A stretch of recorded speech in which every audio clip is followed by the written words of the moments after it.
the Kenyan government has no control on its tax policy. Kenya has no control on its tax policy. None whatsoever. Our guest for this episode, Thiong'o, is an experienced tax lawyer and corporate strategist. In short, you're telling Safaricom, I'm investing in your failure. Absolutely. Actually, rightly said. Actually, that was the biggest reason why we had the 2007 financial crisis in America. We are talking ideation, a process of helping businesses grow together. Analysis. The securities market in Kenya is a dead market. 10 or 13 years, there has been no single company listing. But the last biggest successful listing was Safaricom. Thiong'o understands money and business on a whole new level, to the level at which anaweza kuangalilia biashara kuambia kama hii iko na future ama hii haiendi mahali. We began saying startups will fail. All of them will fail. All of them in Kenya. And if you find any inconsistency, call me back here, we discuss it. Thiong'o represents several venture capital organizations, and I don't know whether this is a word. Eddie understands capital. So in this conversation, we are going to discuss strategies on how to raise money. We can't make money without money. Absolutely. And the money needed to make a lot of money is a lot of money. For sure. For sure. How do you get a lot of money? Our conversation is happening at Wojo. Wojo is a premium top shelf co-working space located in Upper Hill, Nairobi. If you want to reduce your business cost and still maintain proper value for money as far as your working space is concerned, you need to get in touch with Wojo. We have a link in the description below, but I'll also be telling you more about Wojo Africa before the end of this conversation. I'm your host, Dr. Kingori, and here's another reason to stay subscribed to our channel. Kama hauja subscribe, this is a good reason to hit subscribe and turn on the notifications bell. There is one, I think it's a statement that has since been qualified. I don't know how accurate the statistics are, that 90% of businesses fail in 3 years, right? So how different is business from gambling? Well, I think, and thank you for having me. I think it's good to be back again. Karibu. Business is a gamble, it's about risk. It's just still a gamble. So we castigate gambling for no reason. I think it's only that gambling is many times uncalculated. It's a risk that is not calculated. Nowadays they do odds, so you can say gambling is also calculated risk to some extent. Gambling is a business of the house. It's a business of the house. It can be a business for the person who's playing it. But if you're starting a business and chances are there's a 90% chance that you will fail in 3 years, doesn't that mean that overall you're going to lose money? So it's true. The statistics are true. The businesses fail within the first 3 to 5 years, but it's equally true. Those businesses give rise to other businesses. When they fail, it is the idea or the concept of the business that fails. Okay.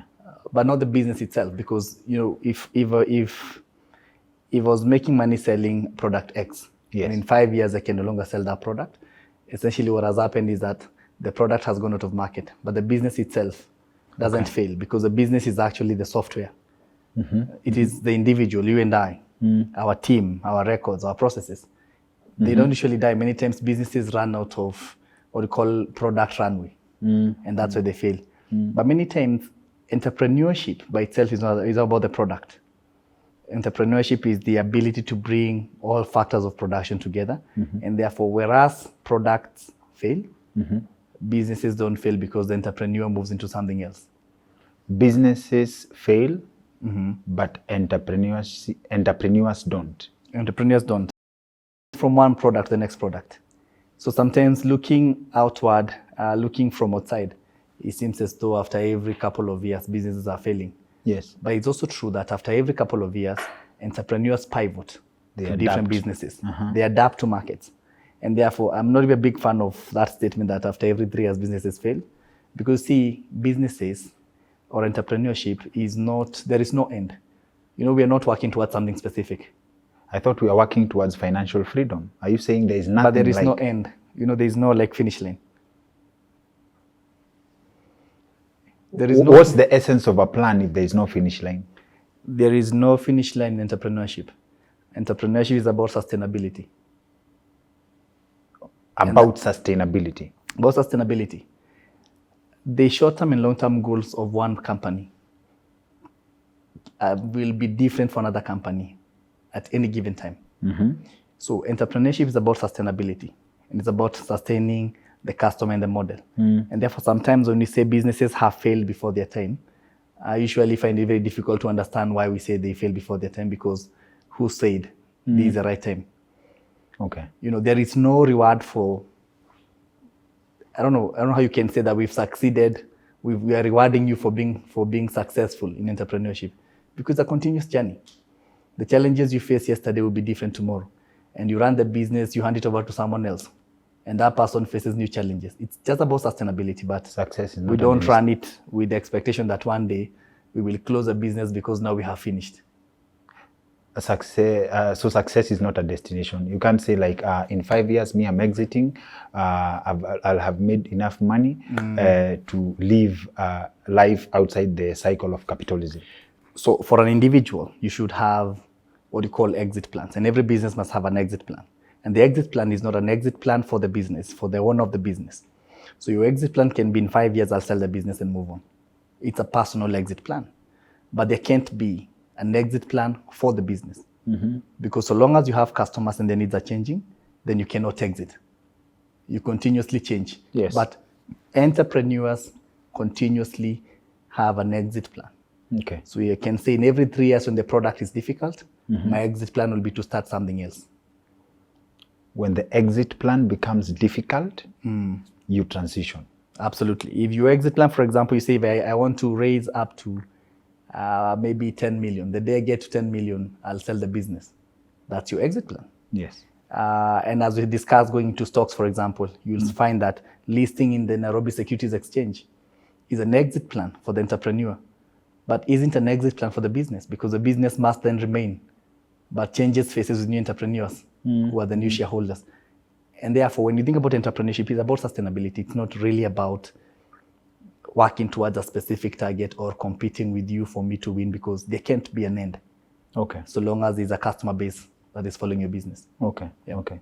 So according to you then, what does it mean when you talk of someone has money? Like money, like someone is wealthy, or? Oh, now that's 10 a different definition. But I think this is becoming one of my favorite areas of exploration. Ule jamaa kona pesa. What does that mean? It's a comparative of, it's actually more about the person saying it, not about the person who has it. You see, when you're rich to someone, you're poor to someone else, isn't it? So for you to see someone has money, many times they have more money than you. You're only rich according to people who have less money than you. Absolutely. Absolutely. Even in a slum, there are rich people in the slum, is it? Yes, yes, yes. But they're still in the slum. Yes. So would we say that that person, according to you, who's not in the slum, that person has a lot of money? Then Basi, in which case, no one is absolutely rich. No one. So long as you see, and this is how just life works, that the definition of richness is not a factor of how much you have. Okay. It's a factor of how much expenses you carry. How much expenses you carry. Absolutely. So if you earn 1 million shillings, but your expenses are 950,000, then you and the person who's earning 50,000, there's no difference. You are the same. You're the same. So sometimes, and we misdefine it by saying this person is rich, that one is rich. The index of affording commodities and such like things and flashy lifestyle isn't a good parameter to measure richness. Ah, okay. It's not. And you'll find that, especially in our context as a society, the African society, we spend a lot of time defining richness using parameters that are not essentially agreeable across the globe. Yes, yes, yes, yes. It is based on your own personal exposure. Okay. Oh, exposure. That's a strong word. Yeah. What are these factors that make businesses close in 3 to 5 years? Please allow me to interrupt your viewership for something that I believe should be classified as a matter of life and death. Hear me out. Security should never be a cause for panic in whichever part of the country that you live in. Alafu, being safe should also not be expensive. Now, hiyo pia does not mean that you compromise in quality, especially when dealing with security personnel. And that's why I want to talk to you about K9 Alligators, a security company that recruits exclusively from the NYS. And on top of the paramilitary training that the officers get from the National Youth Service, K9 Alligators tops that up with additional training with some of the world's finest security personnel, some of whom have trained with some of the top creme de la creme special forces units in different parts of the world. And that's not all. With K9 Alligators, you don't just get a security officer, you get a professional trained with high-level security training and vocational skills. That is, you get a security officer who also is a certified plumber. You get a security officer who is also a certified electrician. And the good news is you can also make custom requests. K9 Alligators is registered with PSRA and also offers a wide range of security services, including VIP, close protection services, security dogs on need basis, as in uko na boma na hauhitaji hustle ya kukuwa na umbwa mchana, ama unaogopa madogi kama mimi, you can have lethal, highly trained security dogs deployed to your home with a handler overnight or on need basis, and all this you will get at very competitive rates. Please get in touch with the numbers on your screen or click the link in the description below. Now that you feel safe already, si tunaweza endelea na conversation. What are these factors that make businesses close in 3 to 5 years? So there are like two main factors. I can classify in two. What you call internal attributes and external attributes. So internal attributes have everything to do with the entrepreneur. Okay. And they have to follow whether the entrepreneur is educated enough to run the business. Personal preferences in terms of spending. So an entrepreneur who takes money from the business to furnish their house, to live a flashy life, is a number one cause for the business failing. Sooner or later, it will catch up with them. Absolutely. Because you see, the common sense of commerce is that you must spend less than you make. Okay. And it's a common sense and also in business. You cannot burn more cash than you're making. So internal factors have to do with purely entrepreneurs' approach to life and personal discipline. Unfortunately, the businesses that are failing between 0 to 5 years are inceptive businesses, and they fail because of the entrepreneur. The second one, which is the external factor, which is outside the control of the entrepreneur, is the customer. Okay. If the customer changes preferences and is no longer buying your product, then you must go out of business. It is the natural consequence. Yeah. Okay. But more often than not, it is the entrepreneur who causes the business to run out of business because of personal preferences. And it's actually around those things that you've just mentioned. I want to be rich. I want to be this. I want to be this. I want to be better than you. Then you put a lot of financial pressure on the business, and the business is not able to continuously sustain that kind of pressure. And eventually the business goes bust. Yeah. Okay. So a big part, especially in Africa, for that failure is not more of the external factors. Our economies are very young, like Kenya's economy is 50 years or thereabout. Very young economies. So there are some things that Americans used to do 100 years ago that we've not started doing. We've not even yet hit industrialization properly. So there is a lot of potential for customer growth, but how come we don't get there? It's because we are now running the business with an external perspective of comparison. And that's why I began by saying I'm not a big fan of saying businesses are better than this business is better than the other business and so on and so forth, because there is no agreed term of competition between businesses. And therefore, when you continuously compare, of course, it ends up changing a lot of things, including how you perceive your own cash flows as an individual who are running your own business. Okay. When you say Kenya is a young economy compared to the US, we have people who argue that technology has leveled the playing field. The world is now a global village. What happened 100 years ago, as in the factors that businesses benefited from, say, in the US 100 years ago, the same concepts can work in Kenya as a young economy. Does that argument hold water? So the only constant change is the access to information, is it? and the movement that's of the only goods and thing that products. has changed. It's like the most significant. A railway built in Kenya cannot carry an American train. A railway built in Kenya cannot Carry an American train. It's not useful for the passengers in America. Isn't that why isn't that why we built the SGR? But the beneficiaries must be people who are transiting goods within these countries. So the factors of production, land being one of them, which is a big factor of production, is very, very immobile. So when people say that we've moved from 100 years ago to now, technology has improved many things. Technology has made certain factors of production mobile, but there are others that are extremely immobile. So for example, land being a factor of production is an extremely mobile resource. Yes. So if you want to set up industries in Kenya, for example, for them to serve better the Kenyan market, they'll have to be set up in Kenya for them to make sense for the people of Kenya. We can import goods from other places, which is actually logistics is actually now making movement of products across different markets highly mobile. But for an economy that is intentional on growing itself, leverages on the immobile resources.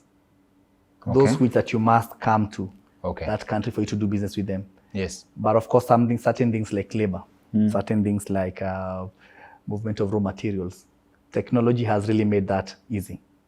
And therefore, those who say that it cannot be replicated in Kenya, we actually have a better chance.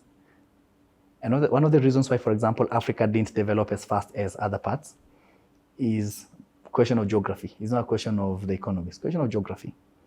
Whereas in the American, for example, in the American economy, the movement of products across America was facilitated by rivers. Because generally, America as a continent, north and south, is fairly flat. And you could actually move things using, for example, big rivers like the Mississippi were actually used to industrialize America. In Africa, you couldn't do that because Africa, the biggest river, for example, like the Congo, you cannot navigate it. And floods come once in a while. You can navigate it, and therefore we couldn't. The mobility of raw materials was very difficult. Yes. And therefore Africa remained behind because even for them to even build a railway in Kenya, the amount of sheer effort to move the raw materials across sea to come and build, and even move them inland was very, very difficult. There is no river, for example, in Kenya that you can navigate from top to bottom. Yeah, with a boat. I agree. And therefore, there were those things that held us behind. But we've sorted those things out. Yes. We are able to fly things in, we are able to ship products from very far. And therefore, it makes sense for us to be able to say that actually it is doable now more than ever. Okay. But the reason why we are not doing it essentially goes back to what I've said. We've entered into a culture where we are running another person's economy, not our own economy. And you can see another person's economy. Absolutely. We are running the Western economy, it's not our economy. There is nothing African about the capital economy we are running. Okay. And then my question would be, say, in a place like the US, which is a very big area of reference in terms of economics, I came across content, I can't remember where, to attribute it for attribution purposes, that America outsources most of their products, production. Like our phones are designed in America but produced elsewhere, like in China. Harley Davidson, the most American company there is. I think when our viewers get this statement, they can know where this, who actually say this. I don't know why it's escaping my mind. Harley Davidson, the most American company, they produce in Mexico. And then they bring stuff to America. So is it that, I refuse to believe that mentally, the people who are in America are more exposed than Kenyans. Is that the case? We don't know how to use resources because it's also the conversation of our resources get imported and then we get finished product gets sold to us at exorbitant prices. True. And two things. And you remember that one of the factors of production is labor. Okay. And I keep saying, we cannot, there are things that economically you cannot reinvent. The factors of production are the factors of production and there is no changing it. Capital, land, labor, and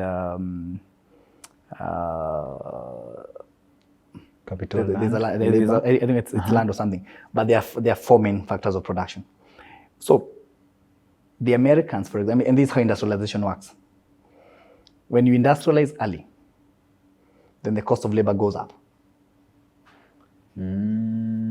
Because there are more jobs than the available resources. So if when the American economy was industrializing, there were more jobs available for Americans to take. And therefore, the labor market was scarce. And therefore, you'd have to fight for one person. And the way to fight for that person to come to your company is to pay them more. Pay them more, yes. And of course, what that means is that you start now looking for more affordable labor so that your cost of production doesn't go up. And therefore, the neighboring societies in America, for example, Mexico being one of them, where you have a huge labor market, but very few industrial jobs, become a go-to for you to reduce your cost of labor. Okay. And that's why also, for example, the Chinese are also now a very good labor market for many companies within America and, of course, in Europe. Yeah. But in Africa, we have not industrialized.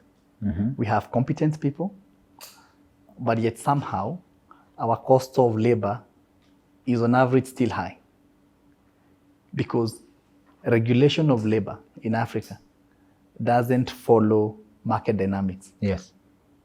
It is based on indexes that are perhaps developed by the International Labour Organization, where they say the minimum wage should be this, should be that, should be that. And of course, we've been trying, and you've seen even the president, for example, saying we want to send our police officers to Haiti.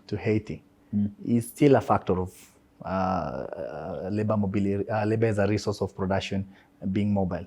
We are sending people to Qatar it's because it's easier for you to get someone in Africa or in Kenya doing that job out there. So American companies, yes, they are built in America, they are industrialized in America, meaning a lot of components come from America, but they are primarily built by labor markets that are across the globe. It should be the case for us. And I say we try to catch up by saying, if we know we cannot industrialize, and I think maybe the president has also seen that, if we know we cannot industrialize, industrialization is difficult because one of the factors of production is capital. So African countries don't have capital. We literally borrow everything, borrow to even pay salaries. So we have no capital to build industrial parks. Because if you want the bright minds who are in Kenya to remain in Kenya and work in Kenya, you must create industries and industrialize for them to be engaged in the economy. Now, if you can't industrialize, you must figure out where this labor market goes to. And I think that's why, for example, offshoring labor is becoming a big thing across Africa. It's not a policy issue that cost of production is too high in Kenya. We could industrialize. We have people who have money, willing to put money down for industries, but what is that the government has very punitive costs for investors on that level, which makes it very hard to do business. True. A government like the Kenyan government, has no control on its tax policy. Kenya has no control on its tax policy. None whatsoever. A government like Kenya should not tax us. Should not tax bread. Should not tax basic things, medicine. The government shouldn't tax because we know for a fact we can't afford. But why is the government taxing? So could it be that the idea of making it so hard to industrialize locally is a long game by the person who controls the Kenyan taxes? Absolutely. And I said, whoever pays the piper calls the tunes. Yes. Is it? Yes. So and I keep saying, if we are receiving money from a certain person as a country, then the priority for the country is to repay that person. Yes. And therefore, that person will dictate many things, including whether or not you can forgive or not tax. Yes. Because the decision to tax or not tax is not a decision that we are making subconsciously. Locally. Is pressure from repayment. Okay. And therefore, if we are taxing our people to repay debt, and even that tax we're collecting is not enough for us to repay that debt, we still have to borrow again to pay additional debt or to negotiate our debt. Speak about industrialization. There is nothing coming. Unless these things change, there is nothing coming. And actually, the improvement of mobility of resources in Africa is making it impractical now for you to industrialize, because the cost of setting up a factory here and producing even say this glass Yes. could actually be higher than shipping it from China. So we are getting to a place where it might never happen. And that is by design. Absolutely, because you see, the cost of doing business in Africa is very high because of debt. Africa as a continent has serious debt owed to IMF and the others. And therefore, it's hard for them to provide funds or provide concessions, because what other countries do for them to spark industrialization is that they give incentives to investors. And they'll say, if you set up your factory for 20 years, 50 years, we'll not ask for any taxes until you recover it. But we can't do that. We don't have the luxury of doing that, because first, any shilling counts. Yes. So that's why we'll have industrial parks, but the highest cost Yes. is the cost of electricity. Yes. So it becomes very, very difficult to get to a place where you can certainly say, one day, Africa is going to industrialize. Okay. Yeah. What do we mean, before we talk Forex, for the longest time, before I dived into understanding how money works, I've had stocks but ignored them totally.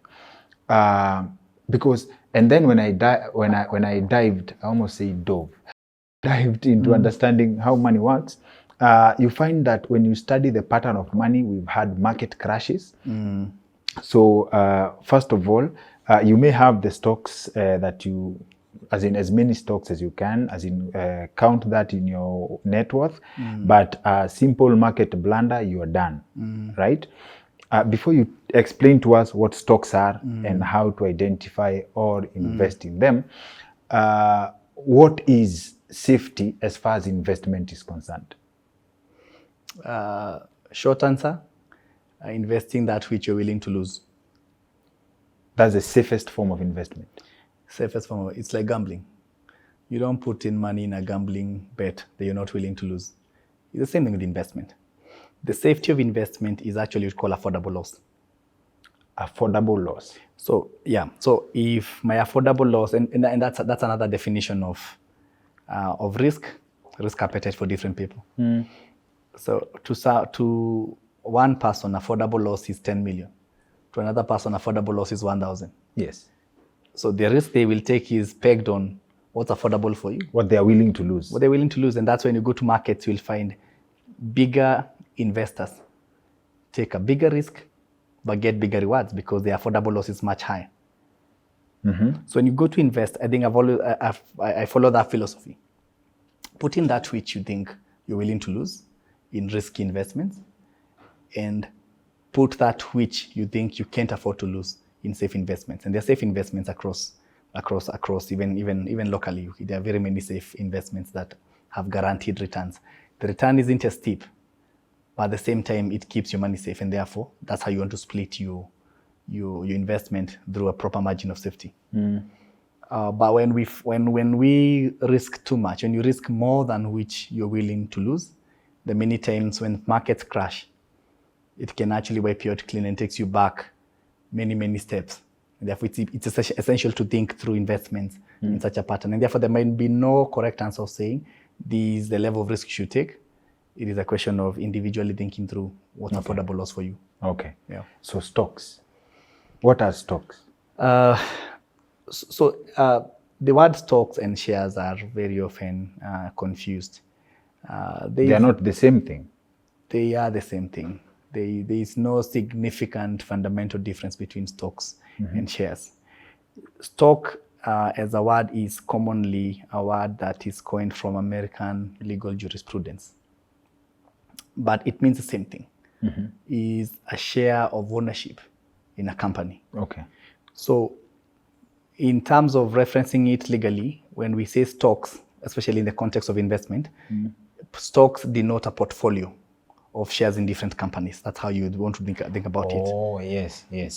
So, but a combination of shares in company 1, company 2, company 3, company 4 together, I'll say this is my stocks portfolio. Yes. But they're still shares. So when you look at the legal terms, for example, you'll find the heavy usage, because we are a Commonwealth country, the heavy usage in our legislation is shares. Yes. Shares in company, and we define them as preferred shares, common shares, and so on and so forth. But there's all that confusion, stocks, shares, but I don't see a significant difference between the two. It's only just a question of how it's used from the different jurisprudences that are talking about it. Okay. And that now, if I'm an investor, there are people who exclusively invest in stocks because let's say Nairobi, you mentioned Nairobi Stock Exchange. What does it mean to be an investor in Nairobi Stock Exchange? It means that I've put my money in different companies. I get to choose which companies I put my money in, and how do I get paid? So first, the NSE used to be a stock exchange, meaning it had limited its scope to the trading of equities. So the other word is equities. So actually in Commonwealth countries, we use equities as an equivalent of stock because equities means shares, many shares. So, and it's a right that shareholders get, and they're called equity shareholders, meaning that you rank as, you are entitled to what your shares allow you to. But the securities exchange used to be called the stock exchange because then they were only dealing with purely shares. And that would mean is that they would allow companies to list with them. So the idea of listing is to make a company move it from private to public. That is just the listing. I have my company. I have started it myself. I've been running businesses. I have my books. This is how much profit I make.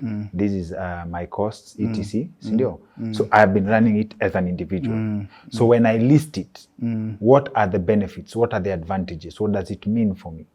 So when you list a company, for example, when you list it in the securities exchange in the NSE, then the advantage is that your company can receive money in terms of capital from anyone. Anyone who goes to the securities exchange and say, Dr. Thiong'o Company LLC, they can actually decide to buy shares off the counter. Yes. So listing is an advantage for companies because it's a quicker way of raising capital for expansion. It's an alternative to loans. Yes, absolutely. So if you look at the financial statement of any company, there are only three sources of funding, of money in a cash flow statement. It's either you're getting money from operations, meaning the profit you make by selling your products. Secondly, they're getting money from what you call investment activities, meaning I have invested in other things and I'm getting paid. Yes. And thirdly, you only get from financing activities. So financing activities is where capital is. And there are two forms of financing activities. It's either a loan or capital. Capital. Yeah. So because loans are very expensive, companies list to get cheap capital from the market because the capital you get from NSE doesn't come with interest. Okay. If I buy shares in your company, I'm becoming part owner with you, and therefore my money will not come with an expectation of repayment in interest. So your gain is based on the gains of the company. Absolutely. Okay. So shareholders are entitled to dividends. Okay. And dividend is a word that just means profits. So we will pay our profits at the end of the year, and that's where you'll find every company that is listed must announce how much money they have made. And they must announce. So when you're listed, you don't have secrets anymore. There are no secrets. And that's why it's called publicly listed company, PLC. Okay. Yes. Public liability company. It means that these people have already removed secrecy in their business, and therefore their biggest regulator is the Capital Markets Authority, CMA. And CMA works with NSE, and NSE is the one that provides it for trading. And therefore, you want to publicly list so that people don't lose their money. If people invest in a private company, this guy will take money and buy his wife a house, take money by. But when you publicly listed, you must account for how the company is being run, how the money has been done, how the board is remunerated. So it's harder for people to lose money. And that's why people trade in publicly listed companies and not private companies. So trade is a very interesting word. You use that.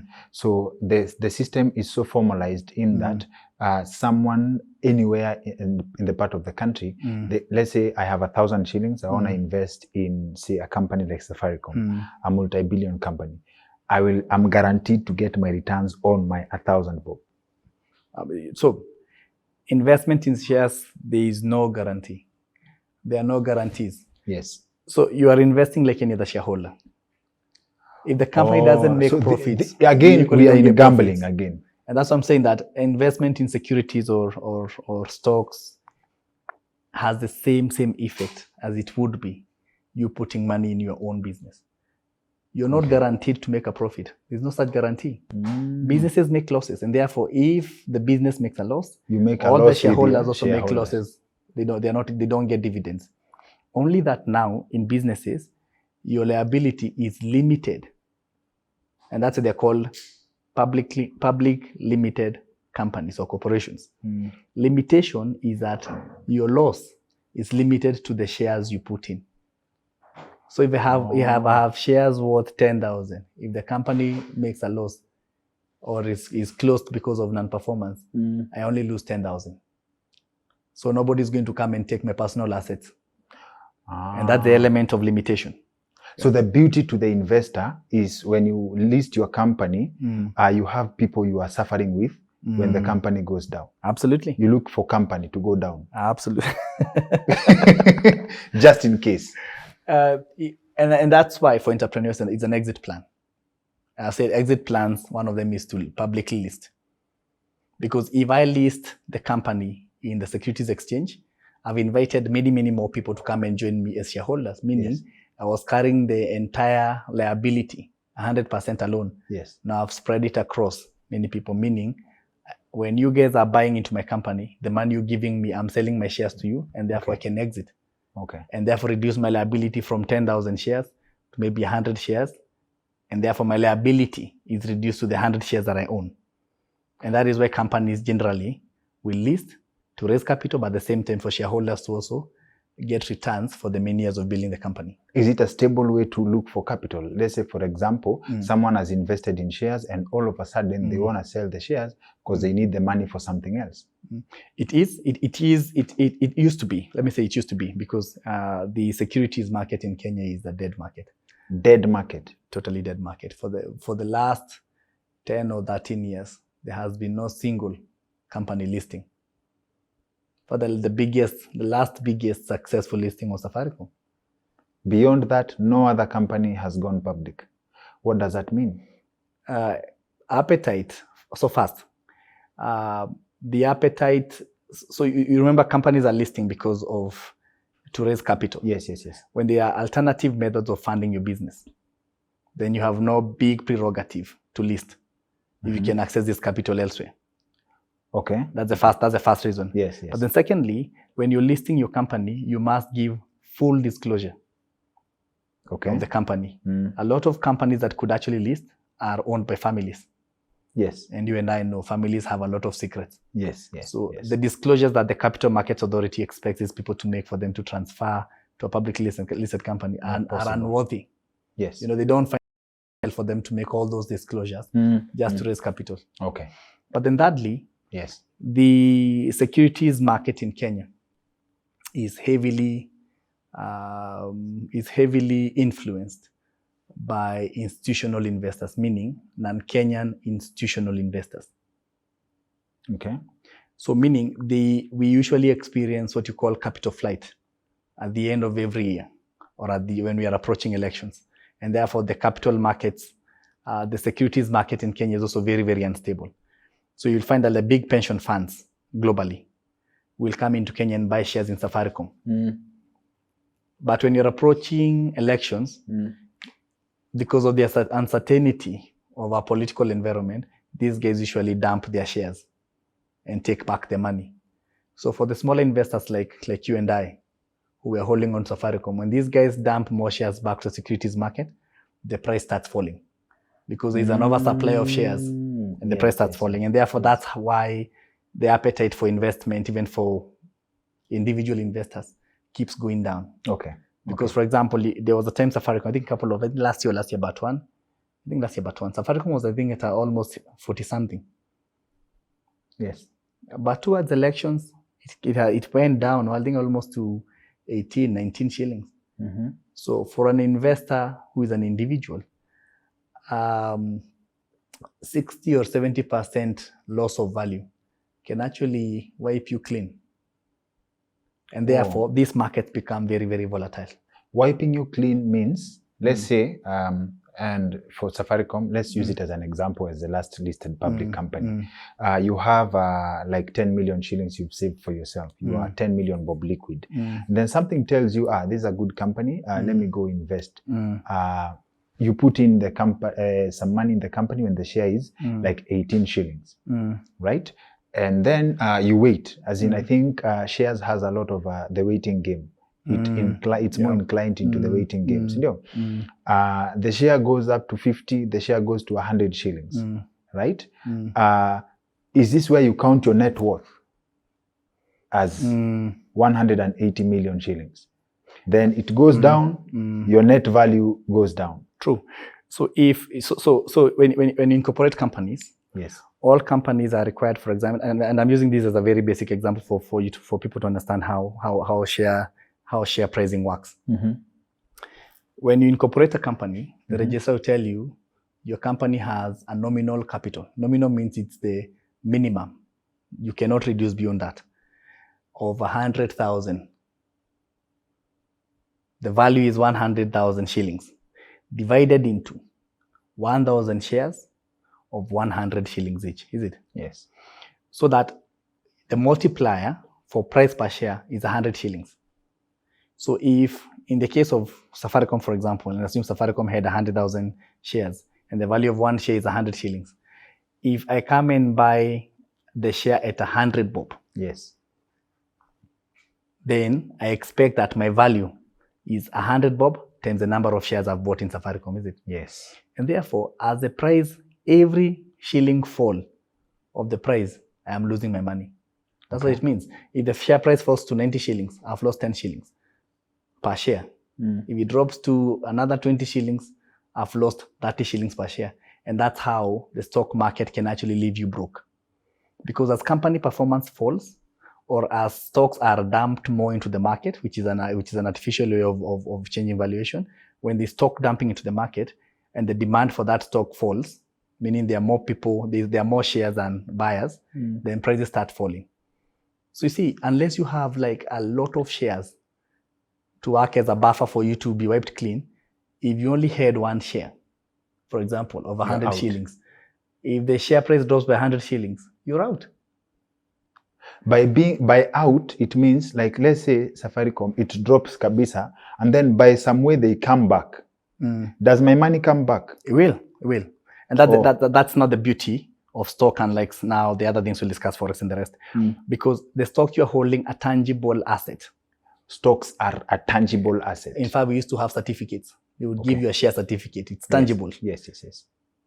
It can be valueless. Ilya, you can take this to the bank. Well, I don't know that you can do that anymore. But it used to. Previously, you'd actually pledge against secure certificates. I don't know that because I don't think it's possible nowadays because of the way the market is volatile. So banks used to accept as a form of collateral. But the advantage with the share is that when you're holding that certificate, it might be worth zero, but you still have it. Okay. So if miraculously that company starts going back up, you can get your money back. Okay. You understand? Okay. Yes. But the biggest challenge with non-markets counters that are not big, the big counters are Safaricom, EABL, KCB, Equity. Those are like the big counters. They're the counters that are very, very stable because the company has a lot of, is actually doing well. So those big counters are good because even if it falls, you will lose a bit of value, but they usually hope that the value is going to come back. And that's why you are saying that stocks are a long game. You wait. A waiting game. You wait, is it? But if you want, for example, to make it a short game, then you need to invest a lot of money so that even the movement of 1 shilling up, multiply by the number of shares, you can actually cash in a lot of money and leave. Yes, and that is what the bigger institutional players do. They are the ones who actually do short trading. But that's where trading comes in. Yes, but now for the rest of us, we're just investing in the stock market. We are at the mercies of where the market goes. So trading, in simple terms, in my layman mind, trading is betting against the market. So that's different. So there are 3 ways. If you're doing stocks, there are 3 ways, and actually, not just stocks, even Forex. There are 3 ways to think about it. You're either a cash trader. Meaning your job is to buy and hold on, wait for the price to move up. Then you sell. That is like the basic trading. And that's actually how you define trading. It's That actually is- buying low, selling high. It's technically mama mboga for online. Like, nini, unauza. You watch. And that's what it is, for example. If you want to buy a stock, we always say you buy the stock when it's a bear market. Bear market, it means, the definition of bear and bull is that it's called a bear market because when a bear is killing you or pounding you, it pounds you to the floor. Yes. But when a bull is fighting you, it lifts you up. So they're called bull markets because bulls, generally when they're fighting, their style is to fight by lifting whatever it's fighting upwards. Yes. But bears pound down. So we call it a bear market because you want to buy when it is a bear market, when it is very, very low. Okay. And you want to sell when it's a bull market. When we say it's bullish, meaning the market looks like it's moving upwards. Yes. And that's purely trading. You buy low, sell high, buy low, sell high, buy low, sell high. So even Safaricom, for example, if you are a trader, you'd actually be happy if you don't own the stock in Safaricom, you'll be happy when the price is coming down because you want to buy it at very, very low. Then when it moves up, you sell it. Yes. So institutional investors who are putting in a lot of money and can actually influence movement of the share prices based on how much they're putting in, are the experts at that. They know at the end of 2 years, we'll be exiting. And therefore, that's they the build day the value. trader. So yes, those are day traders. Okay. That's your day trading, but actually that's properly day trading, where you're buying with the hope that in the course of the day, if there are slightest movement in price, you can actually sell. Because that slightest movement in price for you, if you have a big portfolio in it, you'll actually make a lot of money out of it. But and that's actually now what you call the center position, which is the trading position, which is the cash or point trading. Yes. So over years, to encourage or stimulate growth of markets, we've introduced 2 new positions, which are hedge markets. And hedges have 2 types. You have the backward hedge, which is called the option. And you have a front hedge, which is called a future. So options, I'll come and say, I don't have the money, is it? Say, I want to trade, but I don't have the money. I'll come and say, I am betting Safaricom is going to fall 20% by end of this week. Yes. They're usually longer than that, but that's an example. By end of this week. And therefore say I'm putting an option premium. So I'm saying I'm not putting the total price. I'm simply saying the cost of my bet is 10,000 shillings. And therefore I pay that 10,000 shillings as an option premium. And the options, they say I have an option to buy if it falls that low. Meaning that I have contracted with Safaricom. If this price falls to where I said it will fall, you will sell me. You'll give me first priority to buy because as the market's prices are falling, there are more buyers, is it? In short, you're telling Safaricom, I'm investing in your failure. Absolutely. Actually, rightly said. Actually, that was the biggest reason why we had the 2007 financial crisis in America. It's because of future contracts. So options say I don't have an obligation to buy. I can choose not to buy, and if I don't buy, I lose my premium. But for a bigger player, when I have an option, I'm simply saying I want to lock my price to a future date, so that when everybody is coming to buy, the market is falling. When you get to that price, I'll buy at that price, perhaps with a discount because I hedged correctly. So the money I've paid actually goes to Safaricom as an options contract. So Safaricom, up and above, besides selling shares, they've made money from me who has not bought any share. And you can see if many people do that, then Safaricom can actually have an alternative way of raising money in the market without people necessarily buying or selling shares. The second is the future option. And futures is to predict where the market is going. But when you have a futures contract, you must buy. If the price goes, if I see the price is going to fall, in the next 1 month, the price will be at, say, 50 shillings, but it works opposite, and the price goes to 100 shillings, I am obliged to buy at 100 shillings. Meaning futures are very, very risky because you end up being forced to buy an asset at a price that nobody else is willing to buy. Okay. So, and all these things are not new. It's not like they began with stock exchange. All these things are as old as before Jesus. Commodity trading has Yes. been like that. People have been hedging and doing all these things. So when you go now to markets such as Forex, what they've done is to simplify how we hedge so that people who are not really conversant with future contracts and option contracts and so on and so forth are able now to make a decision by simply clicking a button, and we give them what you call binary options. So binary option is the same discussion we're having, but simply you answer yes or no. And you go, for example, when you go to, and that's what I think a lot of people will say, I am trading, but you're just given a binary option. Okay. This price is likely to fall or move up by 10% or fall by 20%. Yes. Yes or no.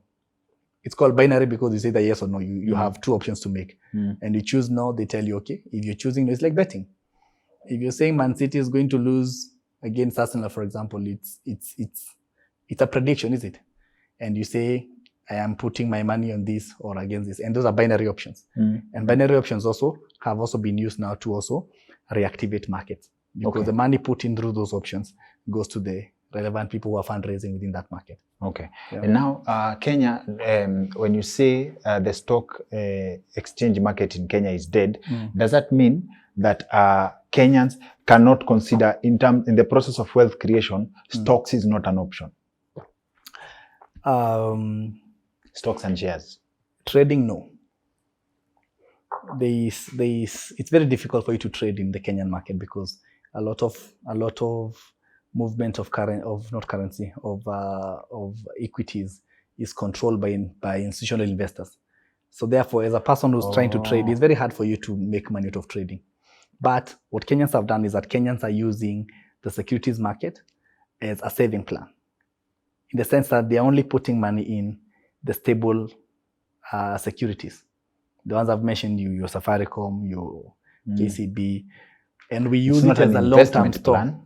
It's a saving plan. It's a saving plan. Okay. It's not like we are trading, and the trends for most Kenyans is we are especially for what you call individual investors in the securities market. Very few are trading. Most of them, I have 1 million shillings, I buy Safaricom shares and have no interest in selling them. And I'm waiting for the day the prices go up, I perhaps will sell at that point. But I'm equally depending on the dividend Safaricom pays.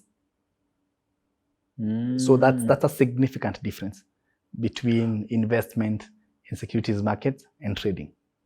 Oh, so if I have shares, I make money through two options. I wait for the market to go up, I sell, or eat the dividends pole, but my shares are still there. Absolutely.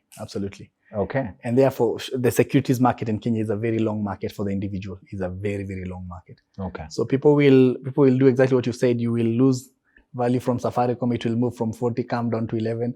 Yet, as a Safaricom shareholder, I'll just hold on because I know the market trend is that Safaricom somehow always goes back to where I was. Yes. You did. But the concern of that movement up and down would be a big concern for the trader, not for the investor. And trading, I like quoting Nassim Taleb a lot. He says, no one has the capacity to predict any market at all.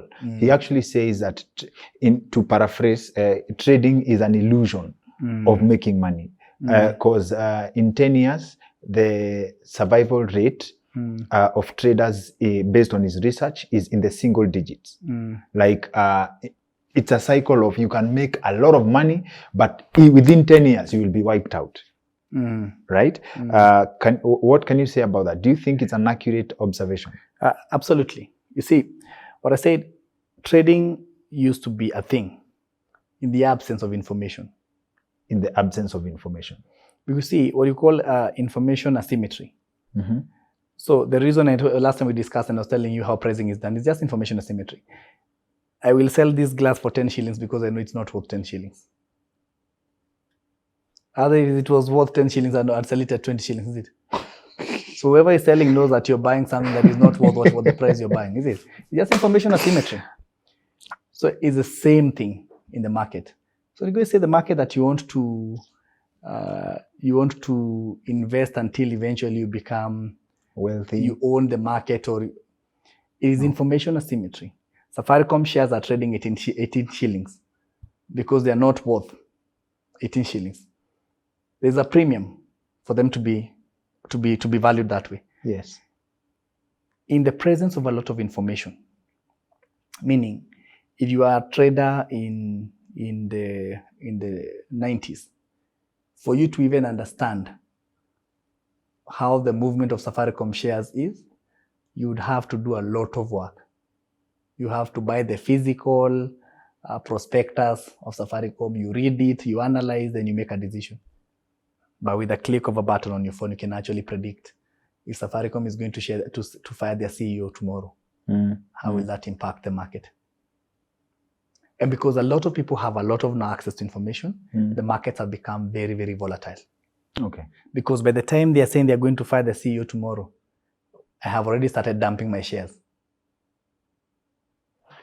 Then what does this say if the stock market is that volatile? Before you tell us if there are options for Kenyans to invest outside the country, like in the stock market, the stock markets that are still alive. If you say that the stock market is dead, it's volatile, right?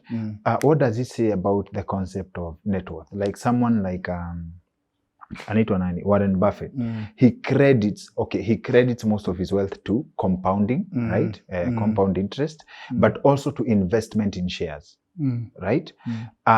Does this mean that this is an old school format of investing, or they still hope in the concept of building a net worth through stocks?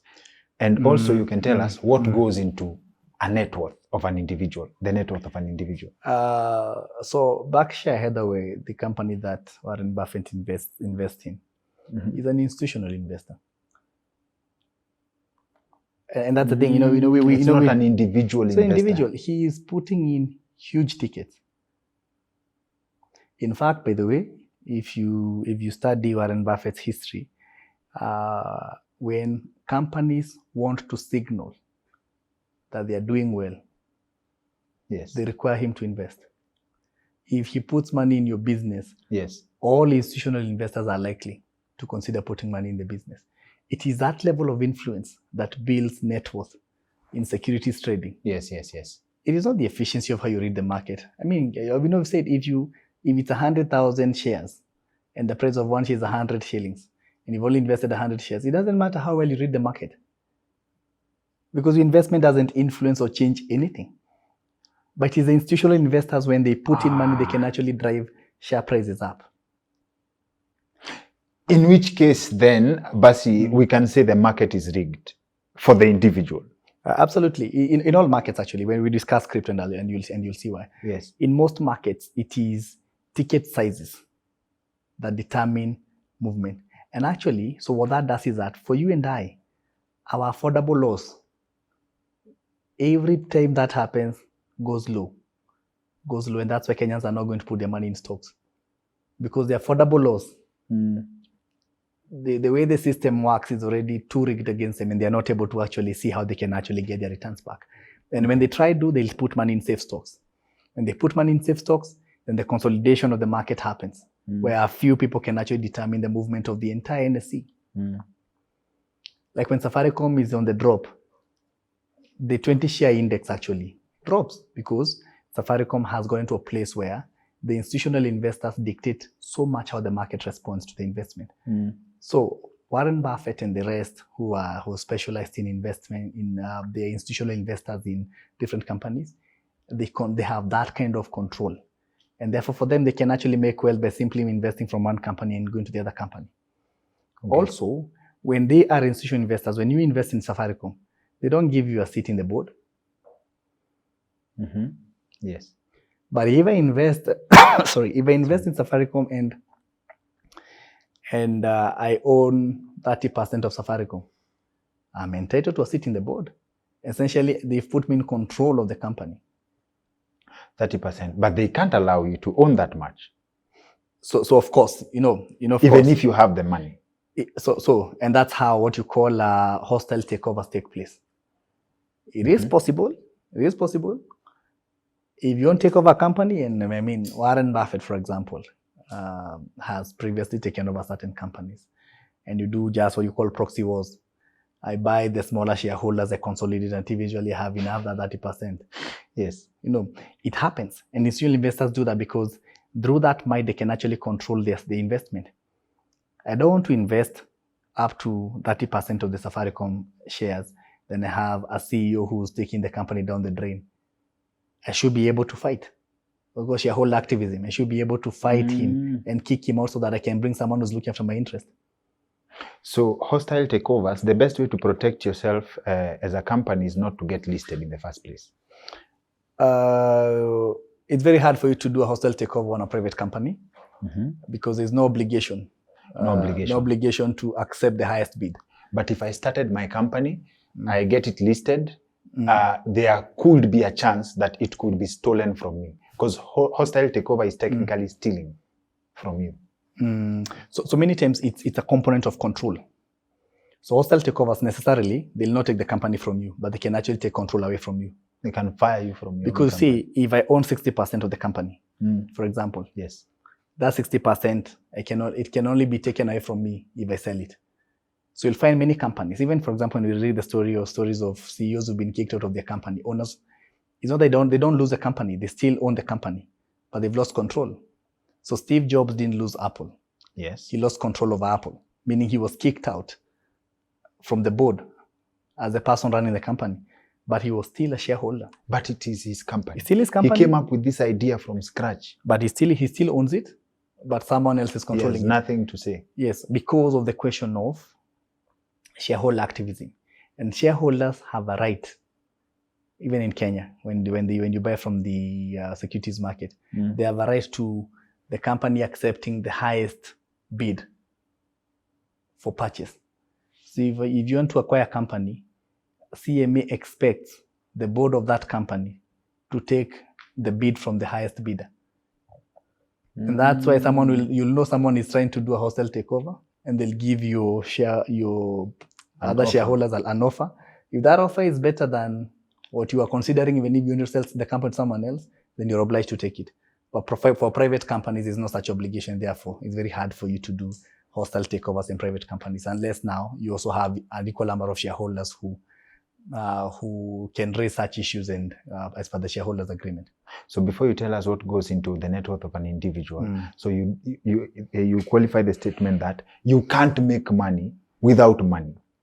Absolutely. And the money needed to make a lot of money is a lot of money. For sure. For sure. How do you get a lot of money? And what goes into the net worth of an individual? So how do you make a lot of money? Yes. Stop spending it. That's the only formula. Because, I've been studying the business environment. I did mathematics with the CEO of Fanaka. He came on the show, and we did the mathematics of investment in rentals. And it does not make sense that the most realistic return on investment in real estate is 8%. And very few people can afford to finance a real estate project in cash. So you have to borrow. So if you borrow, where are you getting the money to pay an interest of 20% from a property that can give you a maximum of 8%? And that's the same for almost all businesses. It's true. Does it mean business is a lie? So, and you see what I told you, sustainability. So businesses are not about making a lot of money. It's about sustainability because, and after the 3 levels of business, you have the operational income, the profits I make, is it? But the business also, even your own company needs to have a second component. In the cash flow statement, if you look at all cash flow statement, they'll have operational income, money I make from doing business. And that's what you're saying, that the return is 8%, is it? Then they have the second tier, money I make from investment activities. And the investment activities, by the way, if you're investing in bonds, for example, then that range moves from your 8% that you are making operations, goes all the way to maybe 12, 14.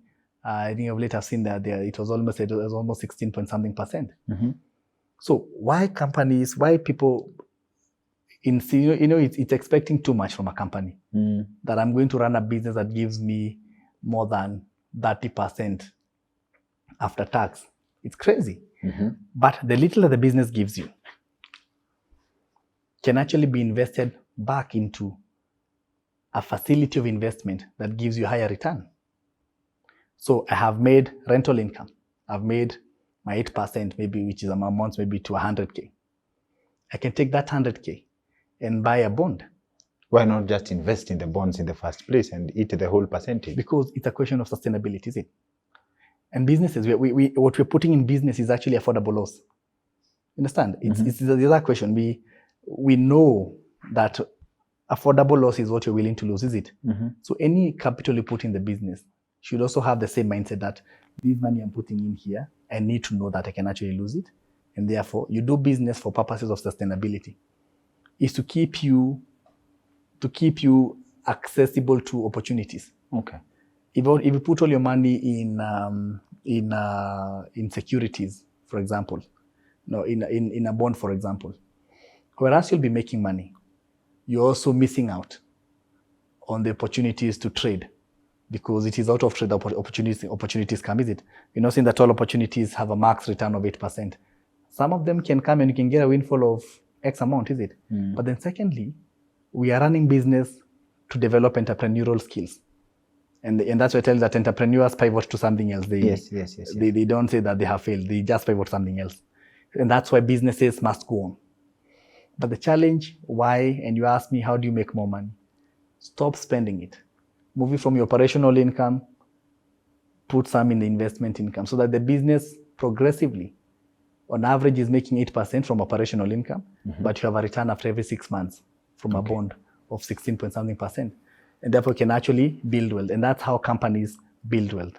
So put money, investment is your affordable loss, the money you're willing to lose. Sindio? Put that in your business. Because there's no guarantee of return. Absolutely. There's no guarantee of return. Absolutely. So are you confirming that business is more prayers than strategy? It's a combination of both. I mean, it depends on the God you pray to. For me, I always believe we serve a very orderly God. Okay. He's already given you the brains to figure it out, so you figure it out. Okay. But somehow, businesses are about depending on markets that we have no control over, and that's the reality. Even the business you personally do, you can only hope that you've done the best. Yes, true. But it's a customer who validates whether that best is good enough for you or not. Yes. And because we know that's the case, you will not go mortgage your house to put in money in a business. You want to 100%. Put money that you're willing to lose, that you can actually risk it out, because I think if I lose it, I can actually start again. 100%. But the money that is supposed to build wealth for you, and actually wealth actually is not about how much money you have. Wealth should be measured as a component of being able to afford things without doing a lot of work, without working for it. That is how you measure wealth. Generally, that you have money that works for you without necessarily committing you to it. Okay. It's an index. It's an index of ability to afford things, other basic things in life, and so on and so forth. Even when you're not working, that's how you measure wealth. And good wealth is wealth that grows without you having to work hard to grow it. Okay. Right? And that's how you separate it from riches. Riches is something you've really worked hard for, you've gotten it, and you can say, I'm rich right now. It's a temporary position. I actually have money right now. But it doesn't make me wealthy. If that money isn't growing day by day and it's not replenishing my life. And therefore, when it comes to building wealth, we try invest safe. Even for those very risky investments, they risk affordable loss. When they make money out of that affordable loss, they'll not put it back in the same risky business. They'll take it now and come and invest in a more secure investment. Okay. Even the best of the best, even Warren Buffett, if you read at his investment strategy, there's a component of it that goes to safe stocks. Always. Yes. To just distinguish how to build wealth as opposed to how to take chances in the market and make more money. Okay. Before we close, Forex and cryptocurrency, me and my friend Martin met someone who I know for some time, and he proposed to us a cryptocurrency gig that offers a 60% return on investment after 2 years. But the the profit you get is calculated every month, right? We are still researching on the possibility of that. So in your experience, please guide us. Is there, what business are they doing that they are able to guarantee you a 60% return on this investment? So the only way to make 60% in crypto is if you are mining. The only way to make 60% is if you're mining. If you're a miner within the cryptocurrency, whatever blockchain they're using, you're doing mining. But if you're trading, it is like the small institutional trader at the NSE saying that they're going to put in money and they're going to make 60%. How? Not possible. Because the dynamics are not controlled by the person who is investing. They're controlled by the person who owns the resource, the person who owns the bigger tickets. So give an example how crypto works. It's similar to how other markets work. So that now we have used fancy names to call it different things. But the history of crypto, for you to just understand why Kenyans and maybe Africans will get it wrong. So cryptocurrency was meant to correct what we discussed last time when I was in your show, to correct the influence of central governments in terms of printing money. Okay. And guys who developed crypto knew for a fact it was not sustainable for one person to determine how much money you have. And even when you have that money, they can actually control how much value that shilling is. Yes. But I know the central bank does that comfortably. You walked in here with 1,000 shillings. By the time you're leaving here, that 1,000 shillings can be worth 900 bob, because the valuation of that shilling has dropped based on inflation. And inflation is just a factor of how much money is in circulation. And to correct that, research scientists were trying to figure out, is there a way of building a currency that is incapable of influence by one person? And therefore, the discussion about crypto started many years ago, as early as the 1989s. Okay. Through a technology that was called cryptography. And the word crypto, of course, it comes from the word encrypt, meaning I'm sending a message to you, but even if someone has intercepted it, they cannot understand what I was saying to you. Yes. And that cryptography had actually been mooted by many people as an idea that can actually be used to build a currency. But again, in 2008, when Bitcoin now really took this, and Bitcoin wasn't the first, by the way, it wasn't the first currency. Yeah. It was, there were other two currencies ahead of it, but didn't do it as well as this is called Nakamoto, some guy. What he did with it was to make it possible for it to be end-to-end, and it was easy to use. But then how all cryptocurrencies work is that if you, so the blockchain itself, the technology itself produces Bitcoins in every sequence. Mm-hmm. They are called blocks. Produces different blocks. The first block was what these guys produced, was called, I forget the name, but I remember it. The first block was made by the first person. Mm-hmm. But you see, if this person continued generating these blocks every now and then they will not correct the same mistake. Yeah. You still end up having most of the blocks, meaning he controls the entire Bitcoin. Yes. And therefore, the concept of mining is that the system produces these blocks in every period of time. But for them to determine who gets allocated that block, you must have an account with them, and you now solve. So that the blockchain produces a puzzle or a problem that you have to solve. It's actually like a coding problem you have to solve and figure out the answer. Mm. If you get it right, then that block is assigned to you, and you're given Bitcoins to that. So meaning that it is never given to one person, because there are many people competing for how it's going to be allocated. So Bitcoin is always distributed across very, very many users, and therefore there's not one person who has a lot of coins. So that was the idea. But over time, solving that problem, it depends on computing power. So if you try log in with your MacBook, you can't solve anything, because the more people fighting for that opportunity, the complex the problems. Yes. So therefore, it boils down to overall computing power. Okay. So right now, if you do not own an extremely powerful processor, yes, you can't solve anything. You can't mine anything. But whatever you get is real money. Whatever you get is a Bitcoin. Is Bitcoin. You get a Bitcoin, which of course is denominated with whatever currency you want to dominate, and you can actually sell it for actual fiat currency. Okay. And what has happened is because of that growth of computing power, so very few people can afford that high level of computing power. So what's happening right now is that as you're mining these coins, they are going to the pockets of very few people. You understand? Still back to the so same we've gone cycle. back to the same cycle. So you and I who are traders of Bitcoin, who are sitting and doing day trades, you know what we are hoping these guys do? That the guys who own the bigger volumes are going to trade so we can buy and sell to someone else. That's basically the concept. So where are you going to get a 60% return from? It's a lie. It's a big lie. So what has happened is that a lot of people now who are doing The trading coins, yes. are actually aggregating opportunities. So they aggregate money. I take your money, take someone else's money, and try to enter into bigger positions.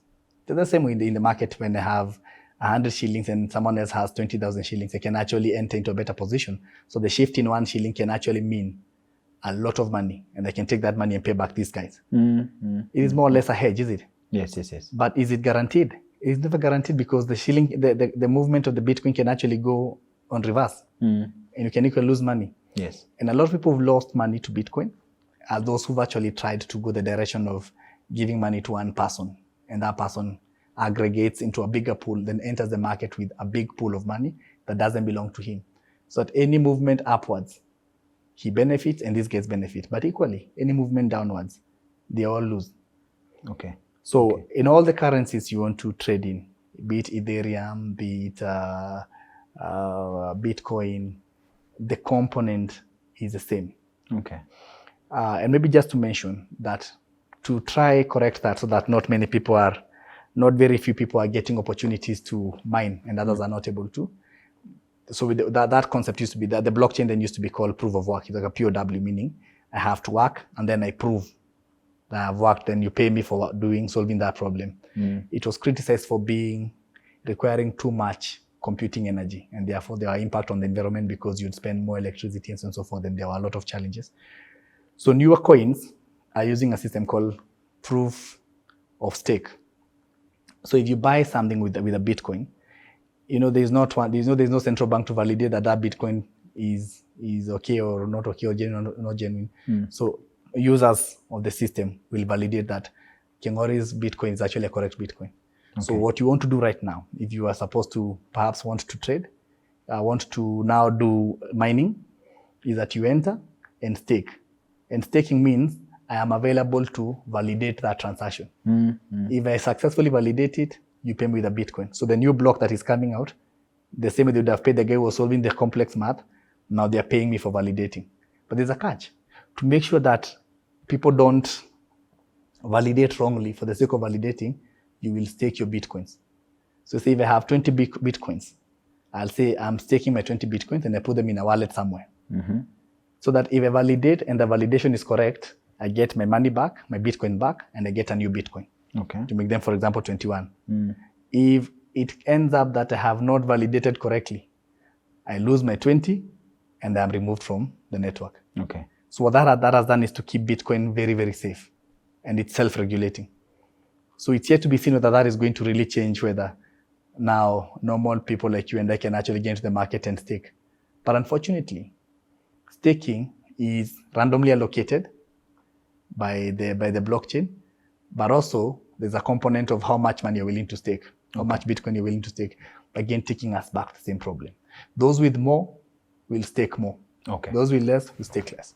And this blockchain that is giving you a math to solve, who's benefiting in the back end? Because let's say, for example, you've been given, you've solved a puzzle, you've solved a problem, and they give you a Bitcoin, which is actual value in the regulated market. It's actual currency, right? How are they benefiting? So that's the thing. So cryptocurrencies, the blockchain is not owned by anyone. It is a self-sustaining system because it is automatically generating different encrypted validation tokens. Yes. So they go to different people. So and that's where the decentralized cryptography actually is essentially to try to do that. That no one person can say I own the entire blockchain. So it's hard for you to say that blockchain is Bitcoin is owned by person X. Okay. Because the owners of Bitcoin are all the users, because everybody holds a component of it, of the blockchain, and they're able to validate. And then secondly, because within that cycle, the information that goes out is accessible to everybody. So the ledger that Bitcoin runs on, for example, if you want to prove to check, you can actually see. And therefore, it's hard for you to say that one person owns it or doesn't own it. And that's why from the beginning, Bitcoin mining became a consideration for this system to work, so that no one person automatically benefits from the issuance of the coins. Sawa. Now, when we talk of you mentioned printing money. Let's say, for example, by the countries that give us debt. I came across text that said, it is foolish for a person to imagine that the piece of paper you gave at a supermarket is more valuable than the goods you left with. So the goods are more value than the paper you gave, as in that was the argument. And I think I tie this to the idea that the US gives us money. Let's say IMF has given us $200 million as a loan, right? This money is not staked, is not attached to any value. It's money that has been printed. But in terms of us paying back, we have to attach value to what we are paying back, right? Is that where we got played? So the discussion between fiat currencies and the store value as a discussion of whether fiat currencies are printed currencies. Fiat currency is the actual printed money. Yes. But there's actually a currency that was based on store value. The meaning, if you're holding one shilling, gold standard. The gold standard, you can actually go back and say 1 shilling equals to 1 silver. 1 ounce of silver, give me 1 ounce of silver. That was the currency that was how commerce was designed to be. Yes. Before we go into fiat currency. And it's true that fiat currencies are influenced by many factors. And therefore, the value of one fiat currency is not always the denomination you see. It is affected by inflation, affected by the oil prices, affected by stupid things that should not affect money. Like a certain person has blocked the canal, the Suez Canal. In a sense, so it is affected by very many geopolitical because of factors of demand and supply. So I know, and it's a discussion that we can't get out of, because that's how all the entire economy is wired. So the only way to control them is to essentially increase exports.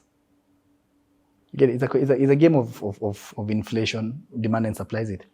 So you're right when someone says that if I walk out with goods worth X amount from a supermarket, from a point of utility, the goods could actually represent more value than the paper, because all factors considered, if the government of Kenya fails and you're holding 1,000 shillings, it's like holding the 1,000 shillings. Yes. The utility of it is low and you cannot actually do anything with it. But the goods you get from a supermarket are actually, the utility is very high. You can actually say this makes sense and I can actually see the value for it. But also on the other part, from a global circulation point of view, or utility in terms of purchasing power, the goods in the supermarket are not very useful. They can't pay your fare home even. You can pay your Uber guy with unga. Again, because that's how, because these goods you've bought are not part of the global economic circulation of currency. But this the argument is universal. It's saying that what you do with the money is actually more valuable than the paper itself. Yes, you will buy goods in a supermarket, you'll use the same paper too. You understand? So, I don't know. I think my thought got lost somewhere. But I think the idea of how we transitioned from barter trade to actually the currency was standardization. Because of the fact that for barter trade, I have apples, you have shoes. But we don't need each other's product. So money came in to standardize that. Is that right? So true. People would agree on. So the development of the gold standard. Yes. It's all that the history is very, very old. It's just a couple of years ago, I think 1950s, Yes. when countries signed what you call the Bretton Woods Act. Yes. That allowed us to hinge all currencies to the US dollar. That was the beginning of like proper fiat currency. Yes. But previously, it is not that money came to replace barter trade. Money was used as a medium, as a store of value. It was actually to reduce those two mangoes into a component of value, and the value was backed by gold. So in essence, two mangoes were quantified into a value of gold, is it? And the paper you were holding was actually a store of that gold, because carrying gold was cumbersome, is it? But that is very different from actually a fiat currency, because a fiat currency is simply saying, this legal tender of the government of Kenya, presenting it, the government of Kenya has guaranteed this person. Yes. So it's a currency based on guarantee. So the government of Kenya is guaranteed by the US government, and the government of Kenya guarantees you. And that is why global economic crises usually happen, because of inflation, because of how much improper fiscal policy by the people who are controlling most of these currencies. So it's a very difficult conversation for to try and assess. For example, when I'm holding 1,000 shillings, Kenyan shillings, how much am I holding in real sense? And that's why we say that you can actually be holding 1,000 shillings today in the morning, and you're going back home. Like what happened to Ghana. They were actually, they were devaluing their currency by almost 10 or 15% every week. So I could be holding 100 shillings today. By end of the week, if it would have bought me a chewing gum, it can't buy anything. Understand? And that is the problem now of fiat currencies, because fiat currencies depend on factors that have nothing to do with the value of products and goods. They have many other considerations. So before we close with Forex, what is net worth? Because from what I see, we are playing in a rigged game that we have agreed. The economy that we are working on is somebody else's. I also can believe that I conclude that money is an illusion for the most part, and it cannot exist beyond the subjective reality. Because when you say a blockchain, you're validated by the people who own, right? The same way, Kenyan shilling may not make sense in Uganda, right? What goes into the net worth, the idea of net worth? For me, I think net worth measured, you discuss it from a point of finance. Net worth is the total assets someone has, less their liabilities. That is what you say your net worth. And that's why the component of net is, having settled all my liabilities, how much am I left with? Having settled all your liabilities. How much am I left? And that's why I say, for example, you could earn 1 million shillings, but if your liabilities are at 950, your net worth is 50 shillings, 50,000 shillings. Okay. It is equivalent to someone who says, I have 50,000 shillings, but I don't owe anyone. Okay. So your net worth is the same, is it? Because net worth is calculated as having settled all liabilities. What is my value? Okay. So and that's what I was saying, that net worth is driven by two main factors, and we focus on the wrong one. It's driven by how much you make, but equally on how much you owe. Yes. But we Kenyans focused on how much we make, how much you make. So I say, what's the point of you owning an estate worth 100 million, yet your liabilities are 800 million? Doesn't make your sense. net worth is 100 million. So you might appear rich. That's why you separate the issue of being rich and wealth. Richness is a component of, is what you're saying, is an illusion. It's perspective. Because I told you, when you're rich to someone, you can be very poor to someone else. So it's a question of perspective. But wealth and net worth are factors of how the economy works. How much you have, how much you're spending, how much is left at your disposal. Then what's the future of money in the era of information? Because you gave the example of this glass. I could sell you this glass for 20 shillings. But if you're buying it for 20 shillings, it's because you don't know how much I bought it for, right? That's one scenario. You don't know how much I bought it for, but the value you hope it brings to your life is worth you giving that 20 shillings. Absolutely. We are slowly moving into a place where everybody knows what X costs, right? I don't know where this is what we go, where we are transitioning into price wars. Before I buy something, I have to go check online. How much is a competition selling it at, right? So in some way, market self-regulates itself. Are we going to a place where the idea of selling something because it's only you who knows how much it costs? Are we going to a place where business could be extinct? Because as far as that now, most businesses don't make sense. True. But the future of money and the future of wealth is in data. Just what you said. When you go to cross-check how much a product is, whoever is providing that data, you're paying them. Because economies are built on information. Yes. And specifically, information asymmetry, the misalignment of understanding. So therefore, for me, if you ask me the future of money globally, is data. Because not land. Forget it. No, not land. What do you need land for if you can't build anything on it? And even if you build anything on it, you will not be able to compete because of the cost of doing business. But you see, what is making you a sharp buyer is information. What has changed over the years is not how well educated we are, it's how much information is available. So that if I'm selling this glass at 50 shillings, it is your ability to fact check that makes you a better trader, is it? You'll come and say, no, I can't buy it for 20 shillings. Because I know if I just go online, I can get it for 5 shillings. And therefore you can push the bargain down from 5 shillings. But you and the other person have paid someone to make that available, the information. And we never realize, but we are every day we are paying for data. We are paying for access to data. We are paying for it. So with the information you have, with what you know about money, right?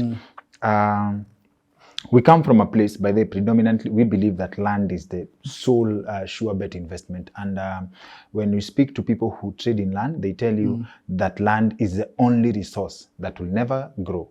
Like you'll never have an oversupply of land. It stays the same.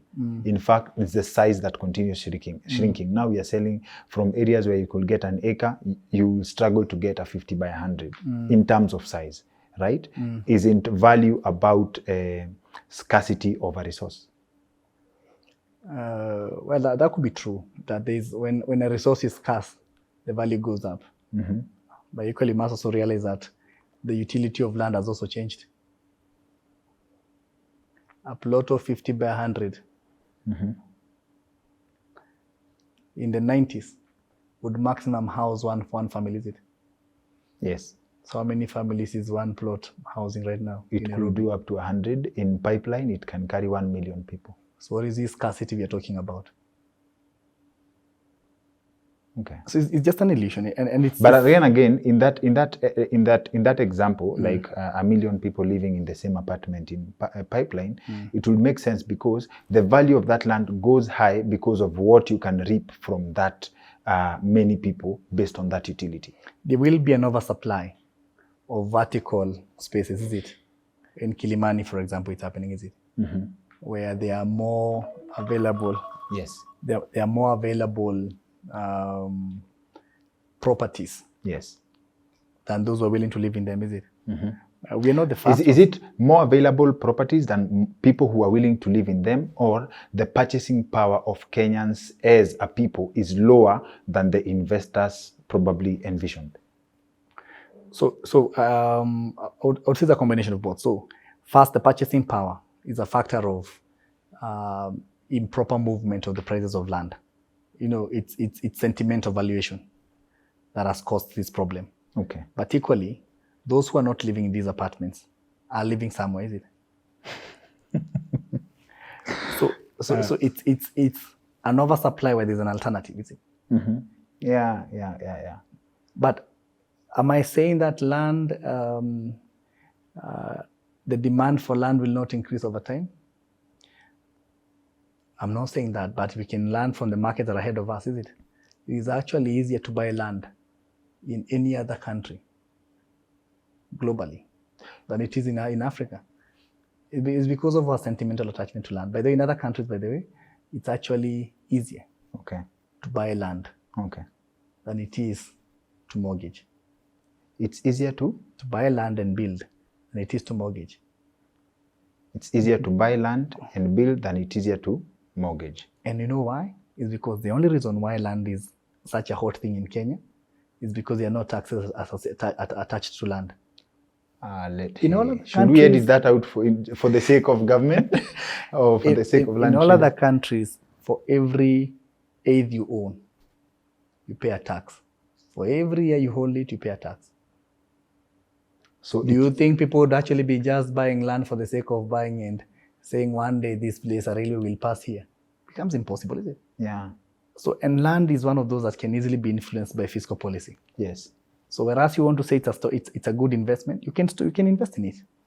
But long run, you know what will happen. In Tanzania, just our neighbors across, land is owned by the government. All land is owned by the government. They allocate land to you on lease. If every year there is no productivity, they have a right of recalling it. If we had such a philosophy here in Kenya, do you think people would still own the 10,000s of acres they own, that they are doing nothing but? Oh, it would really change. And therefore, that illusion that land is scarce would actually change. You consult a lot. You're big in the startups area. You consult for businesses. Why is it that even the startups in Kenya that seem to be more successful, ideas that you're like, this can never fail, are not working? So if you check on my LinkedIn, and you can see I've been very consistent around startup failure, and I began saying startups will fail long before anyone started. You know, people would say we do not understand this concept. I'll give you a simple reason why, and you can cross-check across all the startups that are failing. All of them will fail. All of them in Kenya. And if you find any inconsistency, call me back here, we discuss it. I've told you there are 3 levels. Every business has only 3 ways of making money. Only 3. The first one is operational income. You trade, solve someone's problem, they pay for it. That's your profit, is it? Yes. Secondly, you invest. An investment is either you're selling your assets, or you sold your car, you've done this, you sold your house, and money has come into the business. That's the second way of money coming into the business. Yes. The third one is you raise capital. Raising capital is I come and look for shareholders. People are willing to become a shareholder. They give me money. I use it to run my business, or I take a loan. The startup ecosystem has adopted a model that came from the US, where we do not value companies by how much profit they're making. We are valuing them by how much people or initiatives or social impact they have. So startups are set up to create more customers and solve their problems, even if they're running at a loss. Okay. Because it is a fundraising pyramid scheme. So what happens is, I start a startup and I say I'll be doing product X. Then I just prove that actually this idea can work by acquiring customers. Nobody's checking whether I'm making profits or not, is it? But when I come and tell you the value of my company, it is actually a component of how much customers I've acquired. Yes. So if they say the value of 100 shillings per share, 1 year from now, the value has moved from 100 shillings per share to 600.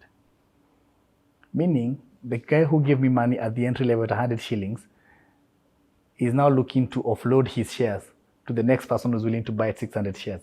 Okay. At 600 shillings. The one who comes in at 600, takes that money, tells me you just expand geographically, then I expand. With the hope that I'll get 1,000 bob for them to look for someone else to come and buy at 1,000 bob. Essentially, the valuation is being passed on as people join later into the startup. So what's happening right now is that we've gotten to a valuation bubble where startups are valued beyond where they should be. And now we're going to a place where there's no one else to hand over that mantle to. So we've been expanding without profits. Yes. We have 1,000 plus employees, 2,000 plus employees, because this expansion geographically in terms of headcount, office space, and customer base is what is driving valuation up. But now we're going to a place where now investors have fallen their hands. They're saying we can actually touch that business now. We feel the valuation where you are is too risky. So if you go through what you call fundraising winter for 1 year, as a business owner, what do you start doing? Reducing cost, is it? So you fire people, you reduce your office, you sell your assets, and the startup starts falling. So as it's doing that, the valuation is also coming down. Meaning it's impossible for anyone else to join because now the valuation is actually going on the other side. Yes. And when a startup gets into that free fall, it is all the way to closure because it has no income to go back to and say, we'll get to a place where our income allows us to remain stable as we stabilize the market. They have not built this at all. Yeah. So business, it's no guarantee about idea being good. So for the success of a startup is being true to the idea and running away from the concept of overvaluation. Absolutely. And by the way, so I have taken up an interest and I'm doing a lot of work in corporate incubators. So corporate incubators, we are building an alternative model to the startup ecosystem. And the alternative model is driving businesses to have an SME mindset. And the SME mindset is that an SME will not exist if it doesn't have a profit. Your mama mboga, you know, if I'm not making money today, tomorrow I'll close it. Yes. Because you can't run a business that is not making profit. Yes. So that SME mindset is actually driven by operational income, that we operate to make money. We might touch many lives, but if you're not making money, it's not worthwhile. Okay. So we drive them to have that mindset. We'll still have the agility of a startup, meaning we are making money, we are acquiring customers, but the ratio between our operational income and our financing income, our fundraising, there's a correlation. So that we don't expand without caring where we are. Yes. We expand as per our operational income expands. Okay. So that when we get to a place where we don't get funding, we can easily use our operational income to retain the business and sustain as we grow further. Okay. That's a model that a lot of corporate incubators are trying to put in place. Okay. And the corporate incubators are clever because they know we can actually give you access to markets early for you to unlock operational income. Then we can think about these other things of valuation. Okay. As you prove your concept. Okay. Okay. Asante sana. Tusiongea hapa for 4 days. Please tell us something about Forex. So Forex trading, I just summarize. There is nothing unique about Forex trading. Yes. From what you've explained about securities trading. It is the same thing. Forex trading is either you're doing a spot on trading, meaning you're buying the currency and selling it to someone else, and that is what the Forex does in town. You know, the actual hard manual brick and mortar currency traders. That's what they do. Yes. You can also do that in the Forex trading platform, by the way. You can decide to buy and wait for the market to go up and sell. But that requires intense capital, and therefore people don't do that because it's very expensive. And therefore the Forex trading is also doing the same thing, hedging on the future. You say, I am hedging Kenya shilling to this, the ratio will be here. And I'm saying I'm putting this premium here. If it goes up, I make money. If it doesn't, and you're actually saying, for example, it's a future contract. Say, if it goes up, I'll buy. If it goes down, I lose my money. Or an option. So it's the same thing. Is it possible for someone to start small in Forex trading and they blow, as in blowing up means different in the trading sector, but to actually get rich from? It is possible. The biggest advantage we have with the Forex market, it's a regulated market. Okay. The Capital Market Authority regulates Forex trading. Okay. And the best way to trade Forex, for me, if you ask me, is to trade through a registered broker. Registered broker. You don't have to do the cat and mouse of waking up at 3 a.m. to look at the trades. You can have a contract with a registered broker, or what they call a money manager. Okay. And a money manager is someone who takes your money, Yes. who's an expert in trading and guarantees your return Okay. in a regulated environment. Okay. It is a better way. But I see we are still doing what we used to do when Forex wasn't regulated. Okay. When you'd get a software from the US and then they give you a demo account, then you teach yourself. But when you actually put real money, that's when you realize that the demo account doesn't work the way. You know, perhaps imagine there's something wrong. And it's just like a big problem that we have refused to transition. And the Capital Markets Authority, by the way, has done a lot of work. Okay. To put brokers who are accessible, they can give you free advice. Yes. But Kenyans still want this thing for waking up at 3 a.m. Buying a software. And buying a software and keep checking data. Why are you doing that? And there's someone who's already trained to do that. Okay. The returns they give you perhaps may not be as good as you would get if you're trading alone, but they're safer. And again, I said, do it so long as it's affordable loss. Okay. Yeah. Thank you, Ed. Asante sana. Karibu. Asante sana. And I think you need to let people know how they can reach you. Because we get that a lot every time we have these conversations. How can people reach you? How can someone who's really, really serious, how can they get an idea across to you? All right. So we've set up to support startups. Someone is coming through for a startup idea. Yes. They can check our website, www.kckglobal.net. When you land to a landing page, you'll see we have an ecosystem we've built. Yes. And you can actually leave your details there. Okay. We'll reach out and we'll discuss whatever ideas we have. Secondly, you can reach out through email, edwin@kckglobal.net. Okay. Or lastly, you can look me up on LinkedIn or Instagram. Okay. We're under the name Edwin_Thiong'o. Okay. Okay. And by the way, it's a good time that we are here because we're actually doing a lot of work with Britam right now. Okay. And we're trying to recruit the next cohorts for incubation. Okay. And it's a chance for us to also meet young guys with good ideas. Classic. Asante sana. We'll leave a link to all those. We'll leave all those links in the description ya hii video so that you can get directly, or you can reach Ed directly. Otherwise, asante sana. Thank you. Mazi, asante sana for sticking with us up to this point. We hope you enjoyed our content. I trust that it was time well wasted. Please feel free to join our family. Na ni rahisi sana, it's free. Just hit subscribe, turn on the notifications bell. Kuna good vibes kibao already waiting for you. We have a lot more coming through. I also hope that you loved our location, mahali we produce our content, where our conversations are happening. This is Wojo Africa.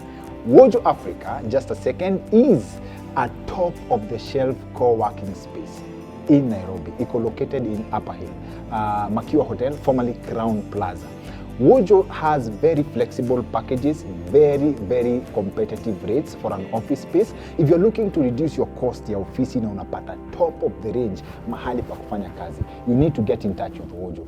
On top of the package that you get, hakuna extra charges, but you have an endless supply of tea and coffee for you and your guests wakati unafanya mkutano and everything. Top of the range IT services, free, super fast internet, all part of the package. Unapata free gym membership, unapata free swimming pool, 24 hours access, 7 days a week. It's a premium package.